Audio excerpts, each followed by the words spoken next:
So I wanted to welcome our first speaker to the stage, a special speaker from Siemens, Chief Executive Officer of Siemens USA, Barbara Humpton. Good to see you. Thanks, Katya. Thank you. Good morning. How's your mic doing? Let's see. Can you all hear me now? Yeah, I'm seeing heads nodding in the back of the room. Yeah, that's great. Today we'll be looking at this big question, I think, for a lot of factories, a lot of manufacturers have, a lot of people in this room might have, about technological changes, shifts happening in the industry. And I'm wondering, you're a prime example at Siemens, you can speak to this. What do you think has been the biggest shift just in the last decade that your company has had to make? Yeah, this has been a fascinating time. And in fact, I joined the company in the last decade, and it's because of what we get to do. And quickly, I'll set the stage. Siemens is 171 years old. Born in Bavaria, grew up in Germany, now a global citizen.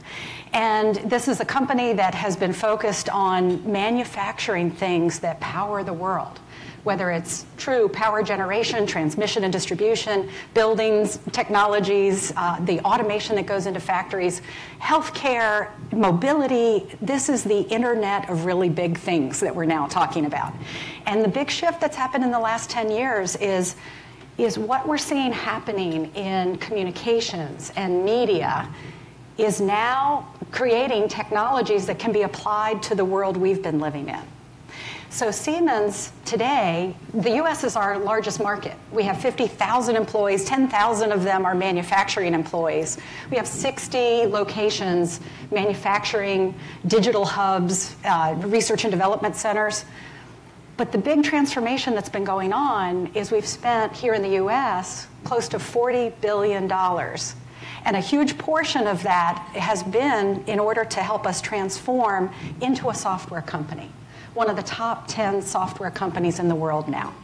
So watch this space. I mean, it has begun, the transformation. Well, a lot of companies are doing that too, right? Like you have traditional manufacturers and transitioning to software, getting the software component in. What would you say is the biggest challenge that you've seen in that shift at Siemens?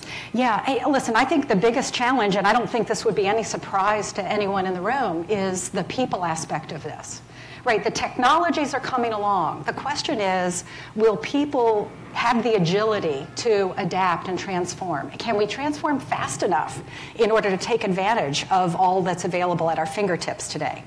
So, for instance, if we've been in manufacturing over the last 10 years, and now we're getting to the point where we're going to do additive manufacturing, or we're getting to the point where we're bringing more automation, leading to digitalization within our own manufacturing environments, we're going through the same things that our customers are going through.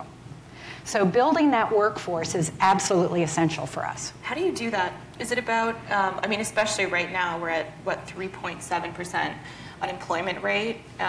This is the tightest the market's been in decades. You almost have to poach from other companies at this point. Oh, don't say that word. No, and actually I'm sensitive to that word because as I've been talking to my Siemens leaders, I think our talent is ripe for that as well. And so here's the thing. Yes, we are at record unemployment, but what we're doing is investing something like $50 million a year in training. We're investing in our own folks. Our goal is to take advantage of the long-time knowledge in the physical world that many of our employees have. And by the way, you don't come by that experience easily. Take that knowledge of the physical world, now bring our knowledge of the virtual world together. One of the things we're starting to talk about is measuring our leaders' DQ, their digital quotient, that goes right along with their IQ and EQ to make them successful leaders. Well, one of the things we're doing right now is honestly just talking to people about their own interest, right? I'm looking for leaders who have shown interest, some curiosity. They're doing some things on their own to come up to speed on the new digital technologies, and they're mentoring and fostering others. And how do you, one of the things you've talked about in the past is finding purpose for employees. This is almost more important than pay in some cases. And how does Siemens think about that? How are you doing that? Well, let's see. This is actually fundamental to the new strategy that's just been announced at Siemens, Vision 2020 Plus.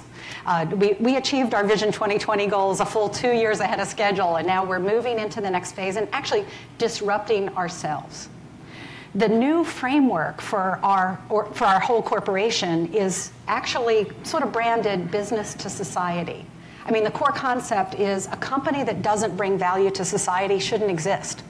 Well, what we do is we bring our know-how to solve these massive problems the world is facing, from climate change to digitalization of everything to urbanization to changing demographics. We have know-how to address that, and if Siemens doesn't address these things, who will? So what we're doing is working to attract people to this business who are driven by that kind of purpose. And we've actually gone out and done some studies to find out that today, young people especially view this as the ultimate goal. One of the great privileges of my job is to serve as the president and CEO of the chairman of the Siemens Foundation, our charitable arm.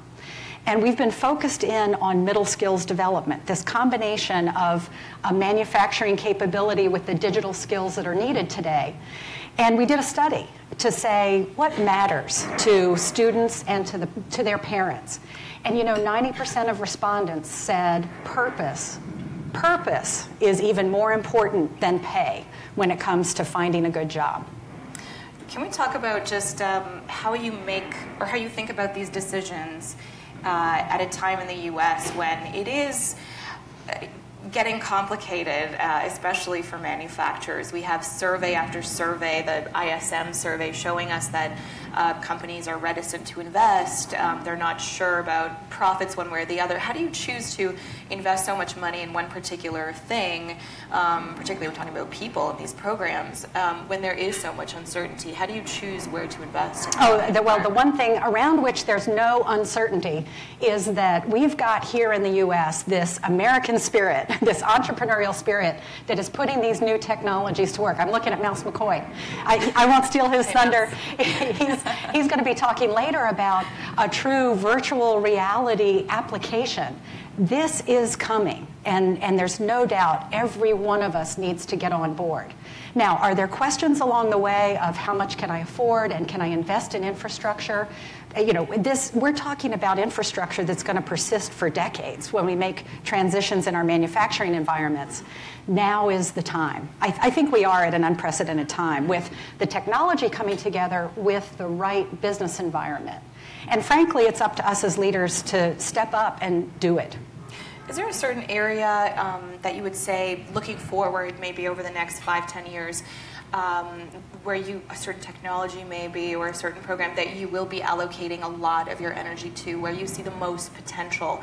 And we are talking about AI, robotics, with 3D printing, a lot of things today. So is there a certain place that you see a lot of potential in? Yeah, well, let me share two things. One is tomorrow we're going to be announcing in our joint venture for advanced manufacturing in turbine parts. We've formed a joint venture with Chromalloy, and we're going to be having our advanced airfoils roll out tomorrow. An announcement in Tampa of a new facility where we'll be manufacturing gas turbine parts, and 350 new jobs in Tampa over the next few years. University of South Florida students joining us. I mean, this is a really great example of what we're talking about and putting into practice, what we're actually collaborating with on customers. But that's the second thing. One of the things that's really exciting right now is the idea that in order to accomplish our objectives in this area, it takes more than knowledge in any given discipline. None of us has all the answers. And so what we've been doing is creating digital application centers across the country. We have 8 now. In fact, here in Atlanta, we've got one that focuses in on rail, transportation. What do you get when you take experts in a particular area, a profession, a discipline, and put them together with folks who have other disciplines and skills like digital?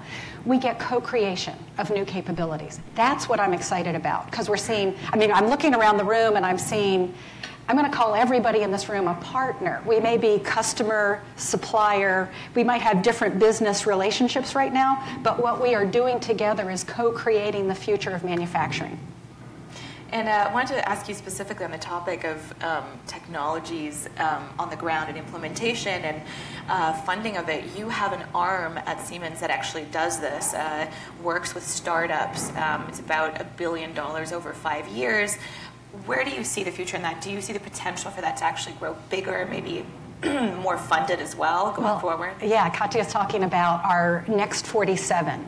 Think of it as a venture capital fund. I was there just last week for an Oktoberfest on a rooftop in Palo Alto and had the chance to actually meet members of this ecosystem, because what this group is doing is finding the new technologies that are bound to disrupt Siemens. You know, let's identify these things, let's help fund them. And you know what? In Silicon Valley right now, there's more money than there are ideas. I mean, I say that. I'm sure there are plenty of ideas, but when you're looking for ideas that you're going to convert into business opportunities in the near term, right, there's a lot of money available for those companies. So what sets us apart, what sets Next 47 apart, is called the Catalyst Program. What we do is we have points of contact in the organization who become the partners who help those companies get entree into Siemens business ourselves, or to go apply practical knowledge to our own customer set. It gives them this just giant leap forward in being able to access the market and scale up. So yeah, Next 47 has been tremendously successful. Look for more to come, and they're working across all aspects of our portfolio in Siemens. What can we potentially see there in the next couple of years? All I can tell you is last week I talked to someone who is disrupting supply chain technology by going orthogonal to the supply chain. Everybody know what orthogonal means? Most people are trying to attack the problem this way. He's coming in from the side, taking a completely different view, working with stakeholders. We're about to put this to work in our very own supply chains. It's exciting. Interesting. So lots of stuff to come. There is. There is. Thank you so much for your time here today, Barbara. I really appreciate it. Pleasure to be here. Maybe everyone can think as well. Thank you so much.